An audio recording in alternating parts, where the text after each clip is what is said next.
ዛሬም የቤዛነት ታሪክ ተከታታይ ትምህርትን ማጥናታችንን እንቀጥላለን። የእግዚአብሔር ጥልቅና ሚስጥራዊ ፕሮቪደንስ ወይም አቅርቦት በሚለው ዙሪያ እንነጋገራለን። ይሄ ለዚህኛው ሁለተኛው ትምህርት ይሆናል ማለት ነው። ወደዚያ ከመግባታችን በፊት ዘዳግም ምዕራፍ 32 ከቁጥር 7ን ማንበብ እፈልጋለሁ። እናም ፓስተራችን ጃብስ ከዚህ በፊት አንብቦታል። በእያንዳንዱ የቤዛነት ታሪክ ተከታታይ ትምህርት ውስጥ ይሄ ቃል ሽፋን እያገኘ ነበረ። እንደዚህ ይላል፣ የቀደመውን ዘመን አስታውሱ፣ የትውልድን ሁሉ ዓመታት አስቡ፣ አባትህን ጠይቅ እሱም ይነግርሃል፣ ሽማግሌዎችንም ጠይቅ እነሱም ይነግሩሃል ይላል። ይህ እግዚአብሔር ቃል ነው። አሜን። እሺ፣ የዛሬው ርዕሴ የሰሜን እስራኤል ነገስታት ታሪክና የቤዛነት ታሪክ አስተዳደር የሚል ይሆናል። እግዚአብሔር የነገስታትን ታሪክ እንዴት እንደተጠቀመና የቤዛነት ታሪክ እንዴት እንደሚያያዝ አብረን እናያለን ማለት ነው። የቤዛነት ታሪክን ለመፈጸም ነገስታትን እንደ መሳሪያ እንዴት እንደተጠቀመም ጭምር እናይበታለን። ስለዚህ የነገስታት ታሪክ በእርግጥም የቤዛነት ታሪክ ነው ማለት እንችላለን። ታሪክ ብቻ አይደለም፣ ነገር ግን በኢየሱስ ክርስቶስ በኩል የተፈጸመው በመስቀል ላይ የተደረገው ቤዛነት ስራ በትንሣኤውና በዳግም ምጽአቱ ላይ የተመሰረተ የቤዛነት ታሪክ ነው። ስለዚህ የነገስታት ታሪክ ብቻ ሳይሆን የመቤዠትም ታሪክ ነው ብለን ልንወስድ እንችላለን። ምሳሌ ምዕራፍ 21 ከቁጥር 1 የሚለውን ብትመለከቱ የንጉስ ልብ በእግዚአብሔር እጅ እንደ ውሃ ጅረቶች ነው፣ እሱም በፈለገው መንገድ ይጠቀምበታል ይላል። ስለዚህ ይሄ ምን ይነግረናል? ይህ ሁሉ ነገስታት በእግዚአብሔር እጅ እንደሆኑ ይነግረናል። እናም የመቤዠት ታሪኩን ለመፈጸም ይጠቀምባቸዋል። ስለዚህ ነው የሰሜን እስራኤል ነገስታት ታሪክ መረዳት ያለብን። እናም ይሄው የዛሬው ርዕሳችን ነው። በተለይም የግዛት ዓመታት ንጽጽር ሲኖር ይሄ የደቡባዊና የሰሜናዊ መንግስት ግዛት በማነጻጸር ላይ የተመሰረተ አድርገን ካየነው የመቤዠት ታሪካችን በጣም አስቸጋሪ ጊዜያት እንዴት እንደተከሰተ ማየት እንችላለን።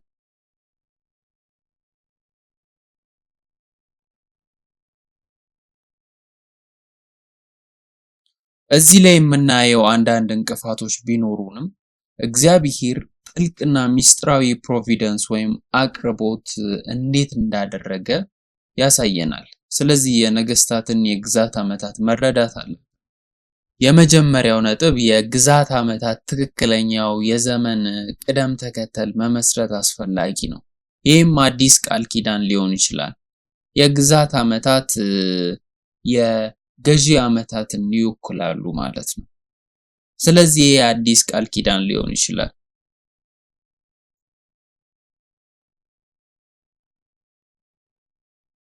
በእነዚህ በተገዙበት ዓመታት የግዛት ዓመታት ትክክለኛው የዘመን ቅደም ተከተልን ማቋቋም አለብን።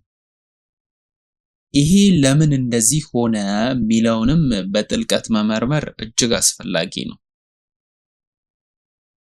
ምክንያቱም በኢየሱስ ክርስቶስ ላይ ያተኮረ የቤዛነት ታሪክ በዘፈቀደ ወደፊት የሚሄድ ሳይሆን በእግዚአብሔር ትክክለኛና ልክ ባለው የጊዜ ሰሌዳ መሰረት የሚፈጸም ነው። እግዚአብሔር የራሱን የቀን መቁጠሪያና የጊዜ ሰሌዳ አለው። የቤዛነት ታሪክ በእግዚአብሔር ትክክለኛ የጊዜ ሰሌዳ መሰረት የሚፈጸም ነው የሚሆነው። እናም ዶክተር ፊሊፕ ሊ በመጀመሪያው ትምህርት ላይ እንዳሰብኩት በዘጸአት ምዕራፍ 12 ከቁጥር 1 እስከ 2 ላይ በእግዚአብሔር ሕዝብ ከግብጽ ከመውጣታቸው በፊት አዲስ የቀን መቁጠሪያ ሰጣቸው የሚለውን አይተን ነበር። ይሄ ቀን የመጀመሪያው ወርና የመጀመሪያው ቀን እንደሆነ ይነግረናል። ያ ቀን አዲስ የቀን መቁጠሪያ የተሰጠበት ቀን ነው። የመጀመሪያ ቀንና የመጀመሪያ ወርም ነበረ። እግዚአብሔር ለምን አዲስ የቀን መቁጠሪያ ሰጣቸው? እግዚአብሔር በራሳቸው ጊዜ ኖረው በራሳቸው ጊዜ የሚፈልጉትን አድርገው እንዲያልፉ ለምን አላደረገም?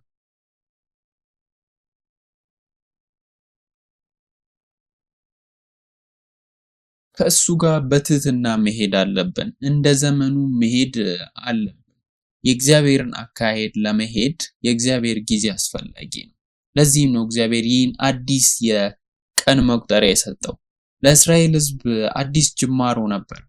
በኢየሱስ ስናምን አሁን አዲስ ጅማሬ እንደምናገኘው አዲስ ልብ ሊኖረን ይገባል።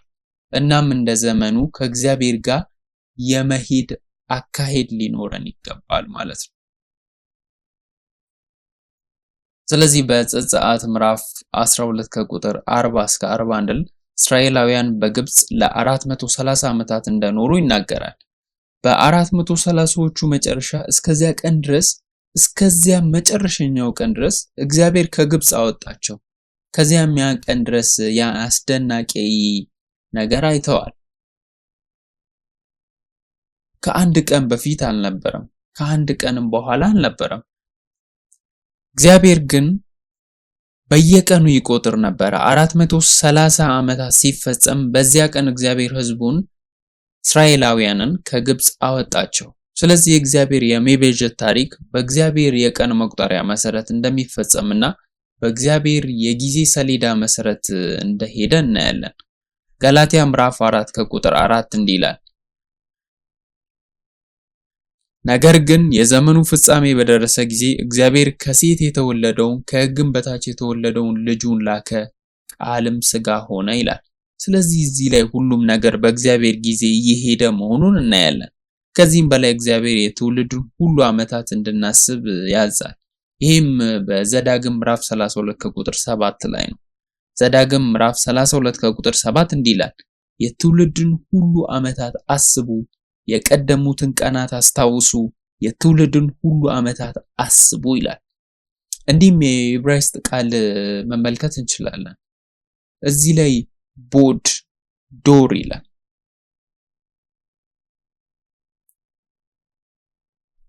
ቦ የሚለው ቃል አስቡ እና የመለየትና የመመርመር የማሰብ ዘዴዎችን አስቡ። ታዲያ እግዚአብሔር በዚህ ውስጥ እንድንለይ የሚጠይቀን ምንድን ነው? የተለያዩ ዓመታት አሉ። ስለዚህ እግዚአብሔር ዓመታትን እንድናጠና ይነግረናል። የዘመን ቅደም ተከተል ጊዜዎችንና ቀኖችን እንድናጠና ይነግረናል። ዶርም የሚባሉ ትውልዶች ምንም ያልጎደላቸው ትውልዶች ብቻ ናቸው። ስለዚህ እግዚአብሔር የዘመንን ቅደም ተከተልንና ሁሉንም የትውልዶችን ጊዜያት ቀናትን እንድናጠና በግልጽ እያዘዘ ነው። ይሄ እግዚአብሔር ትእዛዝ ነው። ስለዚህ ዘመናትን ሳናውቅ ብቻ ዝም ብለን እናምናለን ማለት አንችልም። ስለዚህ የዘመን ቅደም ተከተልን ማጥናት የሚያስፈልገን 3 ምክንያቶች አሉ። በመጀመሪያ ደረጃ የታሪካዊ እውነታዎችን ግልጽና እውነት የበለጠ ይገልጥልናል። የታሪክ እውነታዎች ሊዛቡ ወይም ከስርዓት ውጭ ሊሆኑ ይችላሉ። በተጨማሪም ታሪካዊ ዘገባዎች እንደ ልብ ወለድ በተሳሳተ መንገድ ሊተረጎሙ ወይም ደግሞ ሙሉ በሙሉ ሊጠፉ ይችላሉ። የመጽሐፍ ቅዱስን የዘመናት ቅደም ተከተልና የመጽሐፍ ቅዱስን ዓመታት ስናጠና ምን እንደተከሰተ፣ በምን ሁኔታና በምን ጊዜ ውስጥ ምን እንደተከሰተ፣ ምን እየሆነ እንደነበረ በትክክል መረዳት እንችላለን። ለምሳሌ እድሜን እንመልከት። እድሜን ስንወስድ በቅደም ተከተል እንደተወለዱ እናያለን። እዚህ አንድ ሰው በ1976 ተወለደ እና አንድ ሰው በ1980 ተወለደ እንበል።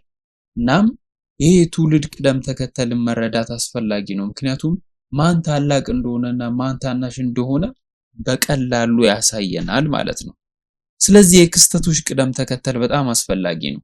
በተለይም በቤዛነት ታሪክ ረገድ በሁለተኛ ደረጃ የዘመናት ቅደም ተከተልን ትክክለኛ ጥናት የእግዚአብሔርን ጥልቅና ሚስጥራዊ ፕሮቪደንስ ወይም አቅርቦትን ስለሚያሳየን ማለት ነው። ይሄ ነው የመጽሐፍ ቅዱሳችን ርዕስ። እግዚአብሔርም ከሁሉ ይበልጣል፣ ሁሉም ያቀርባል የሚል ነው።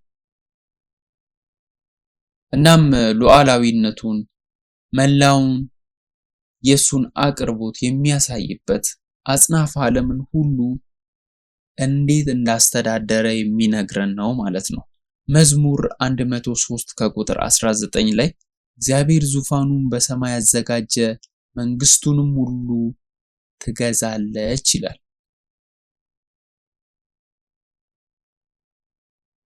ስለዚህ እግዚአብሔር ታላቅ አምላክ ነው እና ሁሉንም አጽናፈ ዓለም ታሪክና የግል ህይወታችንን እንኳን ያስተዳድራል።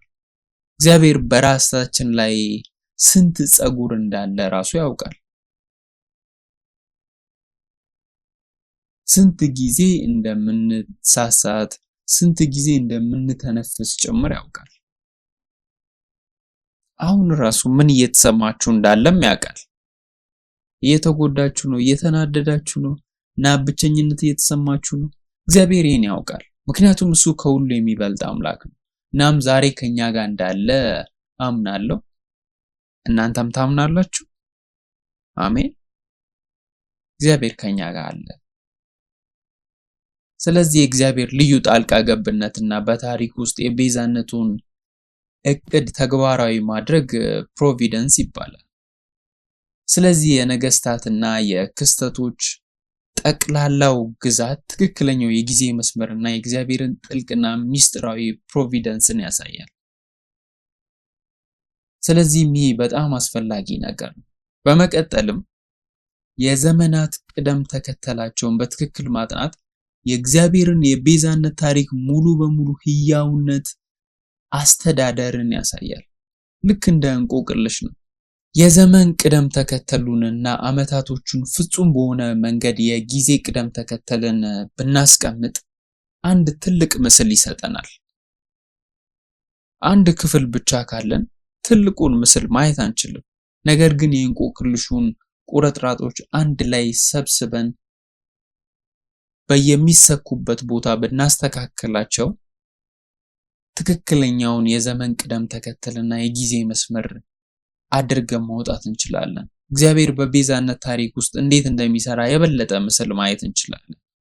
ስለዚህ ታሪክ በተለዋዋጭና ሙሉ በሙሉ ወደ ህይወት የሚያመጣ አድርጎ ያሳየናል።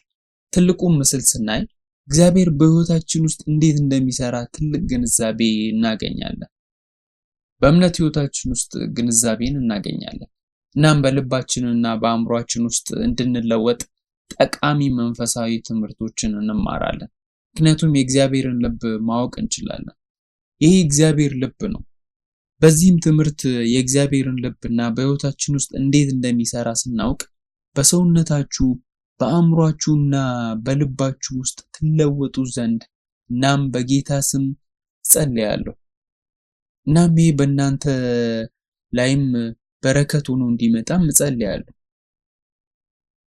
አሜን። ሁለተኛው ነጥብ የግዛት ዓመታትን በማስላት ረገድ ቁልፍ ነጥቦችን ማየት እንችላለን። እንደተነጋገርነው የግዛት ዓመታትና የሰሜን እስራኤል ዓመታት የሚገዙ እንደሆኑ ተነጋግረናል። ስለዚህ ስለ ደቡባዊ ይሁዳ እየተነጋገርን አይደለም፣ ስለ ሰሜን እስራኤል ነው የምንነጋገረው። የነገስታትን የዘመናት ስሌትና የግዛት ዓመታቸውን ለማስላት እንድንችል መረዳት የሚያስፈልገን አራት መርሆች አሉ። ስለ አራት መርሆች እስኪ እንነጋገር። በመጀመሪያ ደረጃ የመግባትና ያለመግባት የፍቅር ጓደኝነት ዘዴ መረዳት አለብን። ስለዚህ የመግባትና ያለመግባት የፍቅር ጓደኝነት ዘዴን መረዳት መቻል ወደሚቀጥለው ይወስደናል። አንድ ንጉስ ወደ ዙፋኑ በመጣ ቁጥር የመግባት የፍቅር ጓደኝነት ዘዴን ከተመለከትን ያ የመግባት ዓመት ይሆናል። የመጀመሪያው ዓመት አይደለም፣ የመግባት ዓመት ይባላል። ከዚያም የሚቀጥለው ዓመት የመጀመሪያው የግዛት ዓመት ሲሆን ቀጣዩ ደግሞ ሁለተኛው የግዛት ዓመት ይባላል። ስለዚህ ንጉሱ ወደ ዙፋኑ የሚመጣበት የመጀመሪያው ዓመት የግዛት ዓመት ይባላል። ነገር ግን በመንግስት ያልሆነ ዓመት ወይም ደግሞ ዘዴ ተጠቅሞ ንጉስ ወደ ዙፋኑ ሲመጣ ያ በራስ የተደረገ እንደ መጀመሪያ ዓመት ይቆጠራል። አንድ ጊዜ፣ አንድ ቀን፣ አንድ ወር ወይም አንድ ዓመት ሊሆን ይችላል። ነገር ግን በዚህ ዘዴ የመጀመሪያው የግዛት ዓመት በራሱ ያደረገው ተብሎ ይቆጠራል። ከዚያም የሚቀጥለው ዓመት ሁለተኛው የግዛት ዓመት ወይም ሶስተኛው የግዛት ዓመት ነው። ስለዚህ የግዛትንና ያለመቀላቀልን የፍቅር ጓደኝነት ዘዴን መረዳት አለብን። ሰሜናዊ እስራኤል ሁለቱንም ትጠቅማለች፣ እናም ግራ ሊያጋባ ይችላል። ነገር ግን ዶክተር ቄስ አብርሃም ፓርክ የነገስታቱን ዓመታት ሁሉ ፍጻሜ የጊዜ ሰሌዳና የጊዜ ቅደም ተከተልን ዝርዝር አዘጋጅቷል እና ሰሜናዊ እስራኤል ከመጀመሪያ ንጉስ ኢዮርብዓም እስከ 11ኛው ንጉስ ኢዮአካዝ ድረስ የግዛት ዓመታትን ለማስላት ያለመቀላቀል ዘዴን ተጠቅመዋል። ስለዚህ የመጀመሪያው ንጉስ ኢዮርብዓም እስከ 11ኛው ንጉስ ኢዮአካዝ ድረስ ያለመግዛት ዘዴን ተጠቅመዋል። ግን ከዚህ ይለወጣል። ከ12ኛው ንጉስ ኢዮአስ እስከ የመጨረሻው ንጉስ እስከ 19ኛው ንጉስ ሆሴዕ ድረስ ይለወጣል። የሽልማት ዓመት የፍቅር ጓደኝነት ዘዴን ተቀበሉ። ስለዚህ የዓመታቱን ዘመን እንዴት እንደጻፉ ማየት እንችላለን። ይህን ገበታ እዚህ ላሳይ ይፈልጋሉ። እናም ይሄ የሚያሳየው በዚህ ታሪክ ውስጥ ለመጀመሪያ ጊዜ በስርዓት የተደራጁና የተቀነባበሩ እንደሆነ ነው። ይህን እንደ ገበታ በአራተኛው መጽሐፍ ውስጥ ታገኛላችሁ። በአራተኛው መጽሐፍ ውስጥ ይሄ ይገኛል። ስለዚህ አራተኛውን መጽሐፍ ካልገዛችሁ ይሄ በአራተኛው መጽሐፍ ውስጥ ተካቷል ማግኘት ትችላላችሁ። በፊት እንደገለጽኩት ከኢዮርብዓም እስከ ኢዮአካዝ ድረስ የሽርክና ዓመታት የፍቅር ጓደኝነት ዘዴን ተጠቅመን የመጣ ነው። የሽርክና ዓመታት የፍቅር ጓደኝነት ዘዴን እንዴት እንደቀጠለ እናያለን። ከኢዮአስ እስከ ሆሴዕ የሽርክና የፍቅር ጓደኝነት ዘዴን ተጠቅመዋል። ስለዚህ እዚህ ላይ ለውጥ ነበረ። እናም በዚህ ዓመት ጽንሰ ሐሳብ ላይ የመጀመሪያዎቹ ዓመታት እንዴት እንደተዳሰሱ መረዳት አለብን። ለምሳሌ የመጀመሪያው ንጉስ ኢዮርብዓም ከ22 ዓመት ያላነሰ ጊዜ ነገሰ። መጽሐፍ ቅዱስ 22 ዓመታት ይላል። አንደኛ ነገሥት ምዕራፍ 14 ከቁጥር 20 ኢዮርብዓም ለ22 ዓመታት ነገሰ ይላል። ስለዚህ ይህን እንመልከት። ከሽርክና አለመሆኑን በማስላት ከሽርክና ዓመት ዘዴ ብናደርገው ኖሮ ከሽርክና ዓመት ዘዴ ብንገዛ ኖሮ ከ930 ዓመት ዓለም እስከ 908 ዓመት ዓለም ይገዛ ነበረ። በሽርክና ባልሆነ ዓመት ዘዴ ደግሞ የመጀመሪያው ዓመት አይቆጠርም። ከዚያም የሚቀጥለው ዓመት የመጀመሪያ ዓመትና የመሳሰሉት ናቸው ቅድም የተነጋገርናቸው እና በ908 ዓመት ዓለም ይህ 22ኛ ዓመት ይሆናል። ነገር ግን ይህ ትክክል አይደለም። ምክንያቱም በሱ ዘመን ያልተቀላቀለበት ዓመትን ተጠቅመዋል።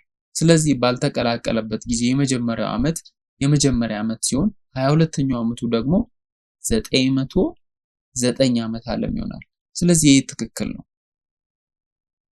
ስለዚህ ኢዮርብዓም ከ930 እስከ 909 ዓመት ዓለም ለ22 ዓመታት ነግሷል። ይህም ትክክል ነው። 908 ዓመት ዓለም የሚለው ትክክል አይደለም። ምክንያቱም በኢዮርብዓም ዘመን ያልተቀላቀለበት ዓመት ተጠቅመዋል። ይሄ ትርጉም ይሰጣችኋል? ገብቷችኋል ብዬ ተስፋ አደርጋለሁ። ስለዚህ ወደ ስክሪናችን እንመለስ። ኢዮርብዓም ከ930 እስከ 909 ዓመት ዓለም ለ22 ዓመታት ነግሷል። እዚህ ላይ የተካተተው ዓመት ያልተቀላቀለበትን ዓመት የመቁጠር ዘዴ ስለተጠቀሙ ከ930 እስከ 909 እንደተቆጠረና ለ22 ዓመት እንደነገሰ እናያለን። ስለዚህ ይህ በጣም አስፈላጊ ነው። ቀጥሎ የግዛት ዓመት እንዴት እንደተመዘገቡ መረዳት አለብን። የግዛት ዓመት እንዴት እንደተመዘገቡ እስኪ እንመልከት። የሰሜን እስራኤል የንጉሳዊ ሂደቱ ሁል ጊዜ የሚገልጹት ከራሳቸው አመለካከትና የንጉሳዊ ዓመታት የማስላት ዘዴ ሲሆን ይህ የደቡባዊ ይሁዳ ነገስታትን ማጣቀሻዎችን ያካትታል። ስለ ሰሜን እስራኤል የግዛት ዘመን ሲያብራራ ሁል ጊዜ በእይታቸው እና በአመለካከታቸው የተጻፈው ይሄ ነው። ይህ ጽንሰ ሐሳብ ለመረዳት አንድ ምሳሌ ልስጣችሁ።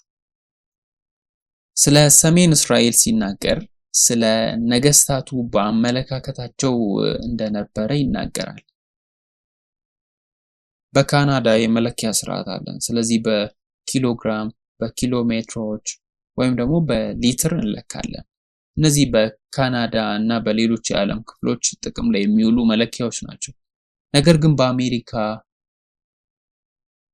እና በሌሎችም ኢምፔሪያል የሆነ ስርዓቱን ይጠቀማሉ።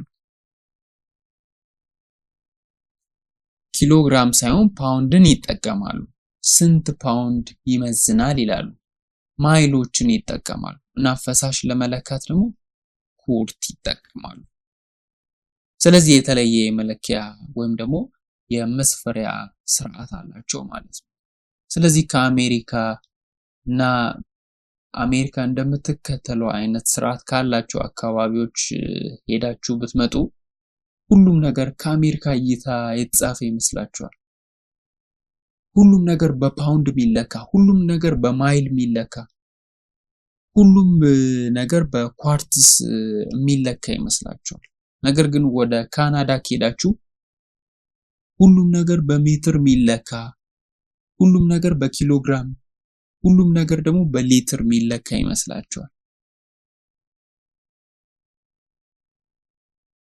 ካናዳ ስለ አሜሪካ ብታብራራ ራሱ ከራሷ ተነስታ ነው አሜሪካን የምታብራራው። ለምሳሌ አሜሪካ 50 ግዛቶች አሏት። ቴክሳስ ደግሞ ከትላልቅ ግዛቶች አንዷ ናት። 14000 ኪሎ ሜትር ነው። ስለዚህ ካናዳ ስለ አሜሪካ ስታብራራ እንኳን አመለካከታቸውን እየተጠቀሙ ነው የሚያብራሩት። በተመሳሳይ መንገድ የሰሜን ነገስታት ሲያብራሩ በአመለካከታቸው ነው ያን ተጠቅመው የሚያብራሩት። ይህ በጣም አስፈላጊ ነው። ስለዚህ እዚህ ላይ አንድ ምሳሌ እንመልከት። አንደኛ ነገስት ምዕራፍ 15 ከቁጥር 25 እንደዚህ ይላል። የኢዮርብዓም ልጅ ናዳብ በይሁዳ ንጉስ በአሳ በሁለተኛው ዓመት በእስራኤል ላይ ነገሰ ይላል። ስለዚህ ስለ ኢዮርብዓም ልጅ ስለ ሁለተኛው ንጉስ ናዳብ እየተነጋገርን ነው። እሱ በይሁዳ ንጉስ በአሳ በሁለተኛው ዓመት ነገሰ። ለሁሉም ዓመታትም ተቀምጦ ነው ያለው። እሱም ለሁለት ዓመታት ነገሰ። ስለዚህ ይህን እንመልከት። ኢዮርብዓምን አሁን አተናል። ከ930 እስከ 909 ዓመት ዓለም ድረስ ነገሰ ብለናል። እናም ይህ 22ኛ ዓመቱ ነበር። እዚህ ልጁ ናዳብ ነገሰ። ያ ዓመት የመጀመሪያ ዓመት ሆነ። የስልጣን ዓመት አይደለም፣ ነገር ግን ወደ ዙፋኑ የገባበት ዓመት እንደ መጀመሪያ ዓመት ይቆጠራል። ከዚያም 908 ሁለተኛው ዓመት ነው። አሳን ስንመለከት በይሁዳ ንጉስ በአሳ በሁለተኛው ዓመት ይላል። አሳ በ910 ዓመት ዓለም እስከ 869 ዓመት ዓለም ነገሰ።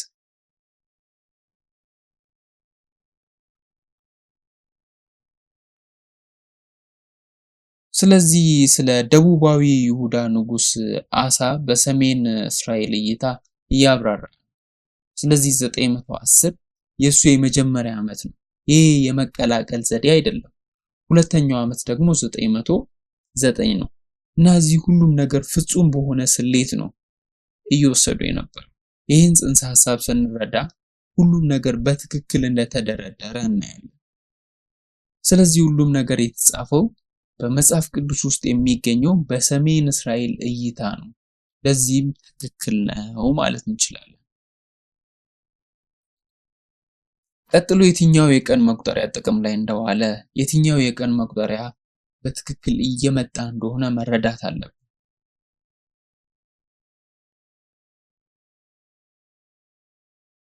ሰሜን እስራኤል ከኒሳን እስከ አዳር ያለው የቀን መቁጠሪያ ተጠቅሟል። ስለዚህ ከመጀመሪያው ወር እስከ 12ኛው ወር ይህን የቀን መቁጠሪያቸውን ነበር የተጠቀሙት።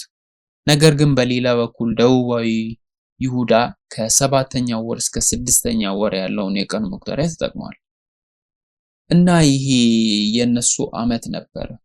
ነገር ግን የሰሜን እስራኤል የኒሳንን የቀን መቁጠሪያ ከመጀመሪያው ወር እስከ 12ኛው ወር ተጠቅሟል። ስለዚህ እዚህ ገበታውን ከተመለከታችሁ ሰሜን እስራኤል ከመጀመሪያው ወር እስከ 12ኛው ወር በቀጥታ መጥቷል እና ወደ መጀመሪያው አጋማሽ እና ሁለተኛው አጋማሽ ብትከፍሉት የመጀመሪያው ወር እስከ 6ኛው ወር ይመጣል እና 7ኛው ወር እስከ 12ኛው ወር ተብሎ ሊጠራ ይችላል። ነገር ግን ደቡባዊ ይሁዳ ተቃራኒውን ተጠቅሟል። ከቲሸሪ እስከ 6ኛው ወር ያለው የቲሸሪ የቀን መቁጠሪያ ተጠቅሟል። ስለዚህ የተለያየ ነው አይደል? የሰሜን እስራኤል የኒሳን አቆጣጠር ከኒሳን እስከ አዳር ይጠቀሙ ነበር። ይህ የአንድ ዓመታቸው ነበር። ለምሳሌ በአሜሪካ ትምህርት የሚጀምረው በመስከረም ወር ነው። ትምህርት የሚጀምረው ልክ ሴፕቴምበር የሚለው ወር ሲመጣ ነው።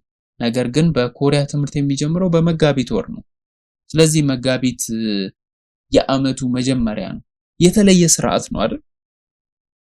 ነገር ግን በአሜሪካ፣ በካናዳ ወይም በተለያዩ ቦታዎች መስከረም የትምህርት ዓመቱ መጀመሪያ ወር ነው።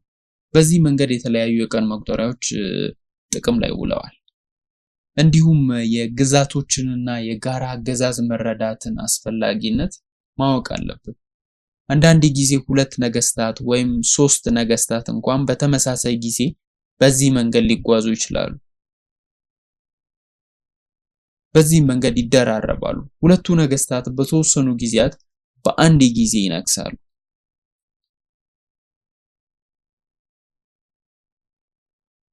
የግዛት ገዢ ማለት ንጉሱ በህመም ምክንያት መስራት ስለማይችል ወይም በጣም ወጣት ስለሆነና የግዛት ገዢ ወይም በውክልና የሚገዛ ሰው ነበረ ማለት ነው።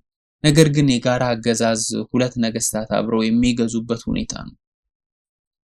ይህ ጊዜ የሚደራረብበት ጊዜ ነበር። ስለዚህ ያንን መረዳት አለብን። ቀጥሎ 3ኛ የሰሜን እስራኤል የጊዜ ዘመን ዝርዝር አለ። ስለዚህ የሰሜን እስራኤል ዘመን ባጭሩ እንመለከታለን። ከዚህም በኋላ አንድ ተጨማሪ ነጥብ አለ። ከዚያም እናበቃለን። እስራኤልም ሳኦልን መረጠው። ሳኦልም ከ1050 ዓመት ዓለም እስከ 1010 ዓመት ዓለም ለ40 ዓመታት ነገሰ። ሳኦል ግን የእግዚአብሔርን ቃል አልታዘዘም፣ በእግዚአብሔርም ተተወ። ስለዚህ ንጉሳዊ ስልጣኑ የሚጀምረው በንጉስ ዳዊት ነው። ንጉስ ዳዊት ከ1010 እስከ 970 ዓመት ዓለም ለ40 ዓመታት ገዛ። ንጉስ ሰለሞንም ከ970 እስከ 930 ዓመት ዓለም ለ40 ዓመታት ገዛ። እዚህ ያሉት ጥቅሶች ማየት ትችላላችሁ። እናም ይሄ ሆነው ህዝቡን አንድ በነበረበት ጊዜ ነበረ። ነገር ግን ሰለሞን ከሞተ በኋላ ህዝቡ ለሁለት ተከፈለ። ሰሜናዊ እስራኤል እና ደቡባዊ እስራኤል የሚባለው እንደመጣ ታስታውሳላችሁ። ይሄ የእስራኤል ልብ ማየት በጣም የሚያስገርም ነገር ነበር። ህዝቡ ተከፍሏል። እግዚአብሔር እንዲከፋፈሉ በፍጹም አይፈልግም ነበር። አንድ እንድንሆን፣ በአንድነት እንዲቀመጡ፣ ህብረታቸውን እንዲያጠነክሩ ነበር የሚፈልገው። አሜን። አንድ እንድንሆን እኮ ይፈልጋል እግዚአብሔር። ነገር ግን ህዝቡ ተከፋፈለ። እግዚአብሔር በጣም አዝኖ ነበር። ህዝቡም ሲከፋፈል እግዚአብሔር ልቡ ደስተኛ አልነበረም። ወደ ደቡባዊ የይሁዳ መንግስትና ወደ ሰሜናዊ የእስራኤል መንግስት እንደተከፋፈለ እናያለን። ሁለቱ መንግስታት ሆኑ ማለት ነው። ሮብዓም የደቡባዊ የይሁዳ መንግስት የመጀመሪያው ንጉስ ነበረ። 20 ነገስታት ነበሩ። የመጨረሻው ንጉስ ሴዴቅያስ ነበረ። ነገር ግን በ586 ዓመት ዓለም በባቢሎን ጠፍተው ነበር። በመጨረሻም በበጉ ቃል ኪዳን ምክንያት ኢየሱስ በዚህ መስመር መጣ። በሁለተኛው ክፍለ ዘመን የኢየሱስን የዘር ሐረግ እንሸፍናለን። ነገር ግን የሰሜን እስራኤልን እንመልከት። ኢዮርብዓም የሰሜን እስራኤል የመጀመሪያው ንጉስ ሆነ። እና 19 ዓመታት ነበሩ። የመጨረሻው ሆሴ ነበር። በ722 ዓመተ ዓለም በአሦራውያን ጠፍቶ ነበር። እንዲህም የእግዚአብሔር ቃል ኪዳን ሕዝቡ ተደርገው ይቆጠሩ ነበር። እግዚአብሔር አሁንም ከነሱ ጋር ተጣብቆ ንስሐ እንዲገቡ ፈልጎ ነበር። ነገር ግን በጣዖት አምልኮ በኃጢአት ወድቀው ጠፉ። ስለዚህ ከኢዮርብዓም እስከ ሆሴ ይህ የሰሜን እስራኤል ነገስታት ታሪክ ነው። እንቀጥል። የመጨረሻው ነጥብ አራተኛው ነው። የሰሜን እስራኤል የግዛት ዓመታት ማጠቃለያ። ይህ የመጨረሻው ነጥብ ነው እና የሰሜን እስራኤል የግዛት ዓመታትን እንመልከት። እዚህ በስራ ደብተራችሁ ውስጥ የኢዮርብዓም ታሪክን ጨምሮ ከጅማሩ እስከ ሆሴ ድረስ ያሉትን 19 ነገስታት ዝርዝር ማየት ትችላላችሁ። በስርወ መንግስት እንደሚመደቡ ማየት ትችላላችሁ። የመጀመሪያው ስርወ መንግስት ኢዮርብዓም ናዳብ፣ ሁለተኛው ስርወ መንግስት ባኦስ ኤላ፣ ሶስተኛው ስርወ መንግስት ዘምሪ፣ አራተኛው ስርወ መንግስት ኦምሪ፣ አክዓብ፣ አካዚያስ፣ ዮራም፣ አምስተኛው ስርወ መንግስት ኢዩ፣ ኢዮአካዝ፣ ኢዮርብዓም፣ ዳግማዊ ዘካርያስ፣ ስድስተኛው ስርወ መንግስት ሻሎም፣ ሰባተኛው ስርወ መንግስት መናሄም፣ ፋቂያህ፣ ስምንተኛው ስርወ መንግስት ፋቁሄ፣ ዘጠነኛው ስርወ መንግስት ሆሴ ነው። ተከተሉ። ስለዚህ እነዚህ 19 ነገስታት ናቸው። እናም የግዛት ዘመናቸውና የስማቸው ትርጉም መመልከት ትችላላችሁ። የሰንበት ትምህርት ቤታችን ልጆች ይህን መዝሙር ይዘምራሉ፣ እኔም እዘምራለሁ። Jeroboam, Nadab, Elah, Zimri, Timni, Omri, Ahab, Azariah, Joram, Jehu, Jehoahaz, Joash, Jeroboam the second, Zechariah, Shallum, Menahem, Pekahiah, Pekah, Hoshea. These are the kings of Israel. Amen. Let's give glory to God. በመጀመሪያ ሴኬን በመጠቀም ዘምረን ነበር። መንግስቱና የሰንበት ትምህርት ቤቶች እነዚህ ስሞችን ያስታውሳሉ። የሰንበት ትምህርት ቤታችን እነዚህ ስሞችና ቀናት ሁሉ ማስታወስ ትልቅ ነገር አድርገን እንወስድ ነበር። ስለዚህ የነገስታት ስም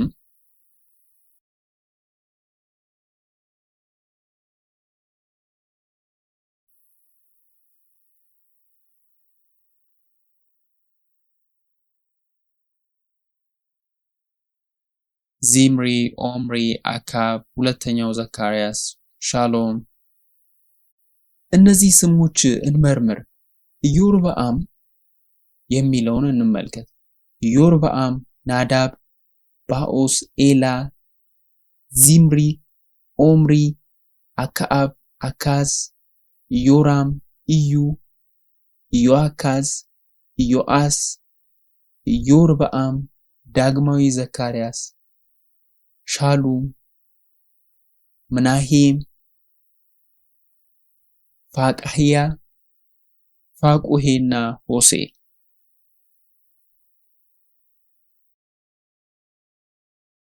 እና እያሉ ይቀጥላሉ። አሜን። እነዚህ የእስራኤል ነገስታት ናቸው። አሜን። ለእግዚአብሔር ክብር እንስጥ። እንደገና እነዚህን ላይ የምታዩት ይህ ገበታ የሰሜን እስራኤል ነገስታት የግዛት ዘመን ፍጹም የሆነ የጊዜ ሰሌዳ ነው። እንዲሁም በደቡባዊ ይሁዳ ቅርጽ ተመሳሳይ ጊዜ ሰሌዳ አለ። እነዚህ ሁለት የጊዜ ሰሌዳዎችና ምሳሌዎች በአራተኛው መጽሐፍ ውስጥ ይገኛሉ። ሁሉንም ነገር መሸፈን አንችልም፣ ግን ልዩ ነገር ካለ ሸፍነን ማለት አለብን። በመጀመሪያ ደረጃ ከጅምሩ ጀምሮ የሰሜን እስራኤል አመጾችና ከእግዚአብሔር ዞር ስላሉበት ታሪክ እንመልከት። ኢዮርብዓም የወርቅ ጥጃዎችን አቆመ፣ ለጣዖት አምልኮ የኮረብታ መስገጃዎችን፣ መሰዊያዎችን ሰራ፣ ተራ ሰዎችንም ካህናት አደረጋቸው፣ ገንዘብም እየሰበሰበ ነበረ። ሌዋውያን ወይም ብቁ ያልነበሩ ሰዎችን ይመርጥ ነበረ። ነገር ግን ተራ ሕዝብ ካህናት አድርጎ መምረጥን ስራው አደረገ። የዳስ በዓል ቀን ከ7ኛው ወር 15ኛው ወደ 8ኛው ወር 15ኛው አድርጎ ቀይሮታል። የእግዚአብሔርን ቀናት ቀይሯል። በእግዚአብሔር የጊዜ ሰሌዳ መሰረት አልኖረም። ኢዮርብዓም ከኤፍሬም ነገድ ነበረ። እንደ አንደኛ ነገሥት ምዕራፍ 11 ከቁጥር 26 እንመለስበታለን ወደሱ። በራእይ ምዕራፍ 7 ከቁጥር 1 እና በሚቀጥሉ ጥቅሶች ውስጥ 144 ሺዎቹ ተጠቅሰዋል። ነገር ግን የኤፍሬም ነገድ ተወግዷል። ለምን? መላውን ሀገርና ዘሮቹን ወደ ጣዖት አምልኮ ስለመሩ። በኢዮርብዓም ኃጢአት ምክንያት የእግዚአብሔርን ቃል በሚቀጥሉት ትውልዶች ከማስተላለፍ ይልቅ ኃጢአትን፣ የጣዖትን ስርዓት፣ ክፋትን አስተላልፈዋል። ስለዚህ ሁሉም ክፉ ነገስታት ነበሩ። ነገር ግን ዛሬ ጣዖት አምልኮ ምንድነው? ቆላስይስ ምዕራፍ 3 ከቁጥር 5 ስለዚህ ምድራዊ ምኞቶችን ግደሉ እያለ ይነግረናል። እነዚህም ዝሙት፣ ርኩሰት፣ ፍትወት፣ ክፉ ምኞትና አምልኮተ ጣዖት የሆነ መጎምጀት ናቸው ይላል። አንደኛ ሳሙኤል ምዕራፍ 15 ከቁጥር 23 አለመታዘዝ ጣዖት አምልኮ ነው ይላል። መሪዎችን አለማዳመጥ አለመታዘዝ ነው፣ እንደ ጣዖት አምልኮ ይቆጠራል። ይህ የጣዖት ልብ ሲኖረን ነው እንደዚህ የምናደርገው። ስግብግብነትን፣ ስሜትንና ክፉ ምኞት ሲኖረን ነው እነዚህን ነገሮች ንስሐ ከመግባት ይልቅ ወደ ማድረግ የምናዘነብለው። ሌላ አንድ ማስታወሻ ልጨምርላችሁ። ታምኒ ከእስራኤል ነገስታት አንዱ ተደርጎ አይቆጠርም። የመጀመሪያው ነገስት 16 ከቁጥር 21 እስከ 23 ባለው ላይ የእስራኤል ህዝብ በሁለት ክፍሎች ተከፍሏል ይላል። ግማሹ ህዝብ ታምኒን ተከትሏል፣ ግማሹ ደግሞ ዘንበሪን ተከትሏል። አንዳንድ ሰዎች ታምኒን ተከተሉ፣ አንዳንዶቹ ዘንበሪን ተከተሉ። ነገር ግን በመጨረሻው ዘንበሪ ታምኒን አሸነፈ፣ ታምኒንም ሞተ። ታምኒ የሰሜን እስራኤል ነገስታት አንዱ ተደርጎ አይቆጠርም። ታምኒ ከ884 ዓመት ዓለም እስከ 880 ዓመት ዓለም ነግሶ ነበር። ነገር ግን ይህ ከዘንበሪ ጋር በተመሳሳይ ጊዜ ነበር። አብሮ ጦርነት አድርጎ ነበር። ነገር ግን በመጨረሻ ታምኒ አልተቆጠረም። ዘንበሪ በዚያን ጊዜ በነበረው የቀን መቁጠሪያ መሰረት ከ884 ዓመት ዓለም እስከ 873 ዓመት ዓለም ለ13 ዓመታት ነግሶ ነበር። ታምኒ ከነገስታቱ አንዱ አልነበረም። የአክዓብ የግዛት ዘመን በሰሜን እስራኤል ታሪክ ውስጥ እጅግ ጨለማው ጊዜ ነበር። መጽሐፍ ቅዱስ አክዓብንና ሴት ልጁን ጎቶሊያን ኢዮአራምን እንዳገቡ ብዙ ይዘቶችን ይሰጠናል።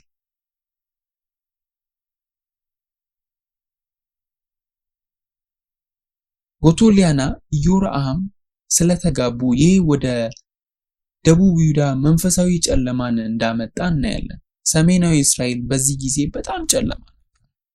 እንዲሁም ኢዮሳፍጥ ልጁን ዮራምን ከአሕዛብ ከሆነችው ከጎቶሊያ ጋር በማግባት ትልቅ ስህተት ሰርቷል። ይህ በደቡባዊ ይሁዳ ታሪክ ውስጥ ታላቅ ጨለማን አምጥቷል። ይሄ በሌላ ጊዜ በደንብ ይብራራል። ትምህርቱ አማኞች መጋባት እንዳለብንም የሚገልጽ ነው። ቀጥሎም ስለ ምናሴ ሁለት ታሪኮች አሉ። እስቲ ይሄንን እንመልከት። በዚህ እንጨርሳለን። ሁለተኛ ነገሥት ምዕራፍ 15 ከቁጥር 14 እስከ 17 የጋዲ ልጅ ምናሄም ከቴርሳ ወጥቶ ወደ ሰማሪያ መጣ። በሰማሪያም የኢያቤስን ልጅ ሻሎምን መታ፣ ገደለውም፣ በሱም ፋንታ ነገሰ ይላል። ከዚህም በቁጥር 16 እስከ 17 ላይ እንደገና ይጠቅሰዋል። በይሁዳ ንጉስ በአዛሪያስ በ39ኛው ዓመት የጋዲ ልጅ ምናሄም በእስራኤል ላይ ነገሰና በሰማሪያ ለ10 ዓመታት ነገሰ ይላል። ስለ እርገቱ ሁለቱ መዝገቦች አሉ። ሁለት ጊዜ ይጠቅሰዋል። ታዲያ ምናሄም ሁለት ጊዜ የተጠቀሰው ምክንያት ምንድነው? ንጉስ ቢሆን በቲርዛ ለ1 ዓመት ተቃውሞ ነበረ። ለንጉሱ ምናሄም በሮችን አልከፈቱም። አመራሩም ተቃውሞ ነበር። ምናሄም ለ1 ዓመት ማጥቃቱን ቀጠለ። በመጨረሻም በሮቹን ሰብረው ገቡ። ሁሉንም ሴቶችን፣ ህፃናትና ወንዶችን ገደሉ። ሁሉንም ሰው ሙሉ በሙሉ አጠፉ። ስለዚህ ምናሄም ሁለት ጊዜ ተጠቅሷል። በ752 ዓመት ዓለም ንጉስ ሆነ። ነገር ግን የቲርዛን ህዝብ ሲያሸንፍ ከ751 ዓመት ዓለም እስከ 741 ዓመት ዓለም ለ10 ዓመታት ገዛ። ከ751 ዓመት ዓለም እስከ 741 ዓመት ዓለም የ10 ዓመታት የንግስና ዘመን ነበር። ይህም የንግስና ዓመት የፍቅር ጓደኝነት ዘዴን ይጠቀማል። ከ751 ዓመት ዓለም የንግስና ዓመት ጀምሮ ማለት ነው። ስለዚህ የመጀመሪያ ክፍሉን እንደተመለከትነው 752 ዓመት ዓለም ነው። ነገር ግን ሙሉ ቁጥር ካገኘ በኋላ የንግስና ዘመኑ ከ751 እስከ 741 ዓመት ዓለም ተብሎ ይቆጠራል። ማጠቃለያው የቤዛነት ታሪክ አስተዳደርን በሰሜናዊ እስራኤል ታሪክ ውስጥ እንደተገለጠ ማሳየት ነው። አንደኛ ቆሮንቶስ ምዕራፍ 2 ከቁጥር 9 የንጉስ ካህናት መሆናችንን ይነግረናል። ህዝቡ ቢከፋፈልም የእግዚአብሔር ቃል ኪዳን ህዝቡ እንደነበሩ ይነግረናል። ሮሜ ምዕራፍ 11 ከቁጥር 29 የእግዚአብሔር ጥሪ የማይሻር እንደሆነ ይነግረናል። እግዚአብሔር ቢጠራም በህዝቡ ላይ ተስፋ ቆርጦ ወይም ደግሞ ሐሳቡን የሚቀይር አይደለም። እግዚአብሔር በሰሜናዊ እስራኤል ህዝቡ ላይ ተስፋ አልቆረጠም። ነገር ግን የጠፉበት ምክንያት እጣቸውን ተከተሉ፣ ጣዖትንም አመለኩ። ነቢያትንም ሆነ ማስጠንቀቂያዎቻቸውን አልሰሙም ነበር። ሕግን፣ ቃል ኪዳኑንና የእግዚአብሔርን ቃል ትተው ነበር። ከእግዚአብሔርም ቃል ፈቀቅ አሉ። በአሦርም ጠፉ። የሰሜን እስራኤል ነገስታት ክፎች ቢሆኑም እግዚአብሔር አሁንም ይወዳቸውና መመለሳቸውን ይናፍቅ ነበር። በተመሳሳይ መንገድ እግዚአብሔር ይታገሳል። ብንዞርም እንኳን ይይዘናል፣ ብንወድቅም ያነሳናል። በፈተና ብንወድቅ እንኳን የተሰበረውን ልባችንን ያጽናናል፣ ይፈውሳል። የእግዚአብሔርን ቃል ሰምተን ወደሱ መመለስ አለብን። ቃሉ ለሚቀጥለው ትውልድ፣ ለሚቀጥለው ዓለም እስከ መጨረሻው ድረስ እንዲተላለፍ የበኩላችንን ሁሉ ማድረግ አለብን። ይህም በጌታ ስም ጸልያለሁና ባርካችኋለሁ። አሜን። እግዚአብሔር ክብርን ይስጥ።